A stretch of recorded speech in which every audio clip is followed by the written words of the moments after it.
அட நம்ம ஹீரோயினுக்கு 9வது தடவையா பிரேக்கப் ஆகுது. இதை கேட்ட ஸ்கூல்ல இருக்க எல்லாரும் கண்டபடி என்னென்னமோ கதை சொல்றாங்க. அவ பல்லு விளக்கல, அவ குளிக்கல, அதனால பிரேக்கப் ஆயிடுச்சு அப்படி இப்படின்னு சொல்லிட்டு நம்ம ஹீரோயினுக்கும் ஸ்ட்ரெஸ் மண்டைக்கேறுது. என்னடா பண்ணலாம்னு நினைச்சிட்டு இருக்க நம்ம ஹீரோயின் ஒரு ஐடியாவை கண்டுபிடிக்கிறா. நான் பேசிட்டு இருக்கேன் இந்த டிராமாவோட பேரு ரியல் டைம்ல, இது தமிழ் டப்ல அவைலபிளா இருக்குது.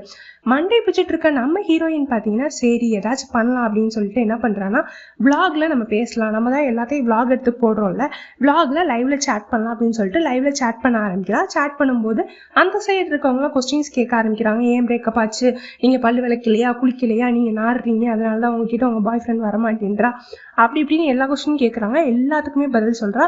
அந்த இடத்துல ஒரு பொய்யும் சொல்றா, எனக்கு புது பாய் ஃப்ரெண்ட் ஒருத்தன் இருக்கான் அப்படின்னு சொல்லிட்டு.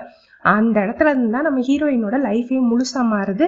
அவளுக்கு பாய் ஃப்ரெண்டே கிடையாது, ஆனா ஏதோ ஒரு ஃப்ளோல பாய் ஃப்ரெண்ட் இருக்கான்னு போய் சொல்லிட்டா. இப்ப என்ன பண்றது, ஏதாச்சும் ஒரு பாய் ஃப்ரெண்டை கண்டுபிடிச்சே ஆகணும் அப்படின்னு யோசிக்கும் போதுதான் சின்ன வயசுல இருந்து நம்ம ஹீரோயின் கூட ஃப்ரெண்டா இருக்க நம்ம ஹீரோவை இவன் தான் என்னோட பாய் ஃப்ரெண்ட் அப்படின்னு காமிச்சிடுறா. ஆல்ரெடி ஹீரோ நம்ம ஹீரோயினை ஒன் சைடா தான் லவ் பண்ணிட்டு இருக்கு. இதுக்கப்புறம் என்னெல்லாம் நடக்குது அப்படின்றத ரொம்ப இன்ட்ரெஸ்டிங்கா இந்த சீரீஸ்ல சொல்லியிருக்காங்க.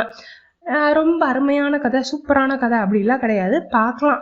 ஒரு 3 to 5 minutes தான் ஒவ்வொரு எபிசோடும் இருக்கு. 15 எபிசோட் கிட்ட இருக்கு. பிளேஃபிக்ஸ் ஆப்ல தமிழ் டப்ல அவைலபிளா இருக்கு. மறக்காம செக் அவுட் பண்ணி பார்த்துட்டு எப்படி இருக்கு அப்படின்றத கமெண்ட் செக்ஷன்ல சொல்லுங்க.